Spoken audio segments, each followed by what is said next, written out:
fait, on rentre, nous, dans la génération ce qu'on appelle, alors on va appeler ça les smart textiles ou les tissus intelligents. Et ces tissus intelligents, en fait, ils ne peuvent fonctionner qu'à partir du moment où, en gros, on leur envoie de l'information ou ils en récupèrent. Donc ces tissus, nous, qu'on développe chez Brochet Technologies, sont que des tissus intelligents, qui sont tous des tissus connectés.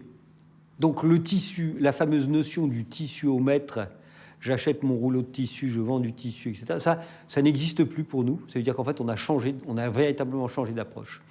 Et puis on a changé aussi de type de salarié, puisque dans une maison de soirée, on a des coloristes, on a des dessinateurs, on a des spécialistes du tissage, choses comme ça aussi. Mais chez Brochet Technologies, il n'y a plus que des ingénieurs, des docteurs. Puisqu'en fin de compte, on a développé une technologie qui est donc de mettre de la lumière dans une surface souple. Et en gros, tous nos clients viennent nous voir avec une problématique et qui va être celle de dire j'ai besoin de lumière pour tel domaine d'activité. Alors si on prend par exemple la santé, qui est un domaine pour nous qui est un domaine important, un jour on nous dit voilà, les bébés sont soignés avec du bleu, c'est du 460 nanomètres, avec telle irradiance, et un bébé, ça mesure, en gros, il faut un format A4 pour pouvoir les éclairer, etc. Donc en fait, chez Brochet Technologies, notre savoir-faire est de mettre de la lumière dans une surface souple à une certaine intensité et une certaine longueur d'onde. À partir du moment où, en fin de compte, on a ce cahier des charges-là, les ingénieurs qui travaillent, ils vont travailler pour pouvoir arriver à ce niveau de performance. Ce qui n'est pas toujours facile, parce qu'il y a des longueurs d'onde qui sont plus faciles à injecter dans ces tissus fibres optiques.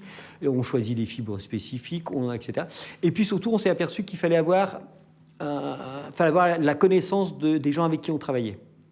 Parce qu'on s'est aperçu que les gens, même les grands groupes, en fin de compte, quand ils arrivaient, ils disaient on a besoin de lumière pour tel endroit.